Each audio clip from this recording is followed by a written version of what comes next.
I'm getting very good at Zoom. By now, Ann Apicella has mastered working from home. For many years, we've heard that working from home was a viable option when in fact the technology didn't really support it. Today, that's very different. The longtime real estate broker for Colliers International worked from her home office in Rio Rancho even before the pandemic. Today, home office setups like hers are common, with so many industries, including ours here at KRQE, sending at least part of their staff home to work remotely to minimize contact during the COVID-19 pandemic. Generally, 99.99% we are remote. Demian Rubalcaba is the executive director for Thrive Counseling Services in Albuquerque. His business and telehealth overall has picked up during the pandemic, with more people seeking counseling. Sometimes home is safe and sometimes home is not safe, but when it is safe, they're more comfortable. Who's not comfortable in their pajamas. Since last March, when COVID-19 hit the state, New Mexicans faced stay-at-home orders, an ebb and flow of businesses shutting and opening their doors again. Now we're coming up on a year in the pandemic, and many employers have another consideration. Do they still have a need for office space?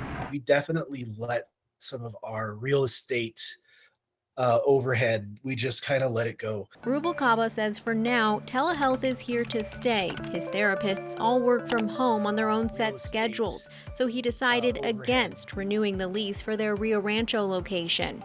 It's a trend Apicella expects to see more often. Once leases are up, lease terms have expired, I think we're going to see a lot more vacancy, unfortunately. Insurance companies and attorneys' offices are among industries that can work remotely.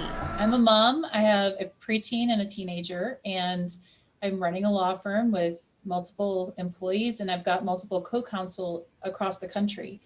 So we had to pivot very quickly and become a virtual law firm. With kids doing school at home and no more work commute, Dina Buchanan acknowledges the perks of her home office. I've been here to see them at lunchtime and on breaks. It's a level of contact that I have with my kids during the school day that I've never had before. So that has been nice.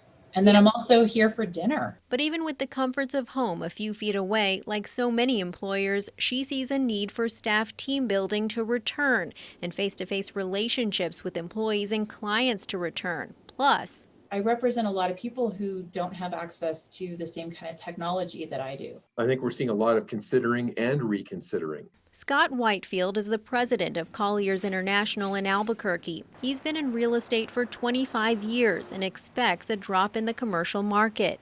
There are tenants out there that realize they don't need an office, but I think there are a lot more in the way of tenants that just realize that their office has to change, and what that looks like moving forward, again, is one of those things that's sort of an unanswered question. Seeing empty storefronts is nothing new for Terry Cosper, who works in this Northwest Albuquerque strip mall as an independent contractor for Farmers Branch Insurance. While Cosper's industry has adapted to doing more business remotely, he says his customers have too, another factor that could prompt companies to downsize their need for office space in the future. We're obviously seeing less traffic, incoming traffic. We used to see quite a bit more with people making payments and making appointments, and now a lot of it's done over the phone or through online. And now, as the COVID-19 vaccine makes its way through the state, a lot of businesses will start settling back into their offices. I think at this point we're looking at sort of moving into a hybrid situation over the next several months. And even if her firm expands down the line, Buchanan says it won't necessarily mean she'll need to rent more office space in town,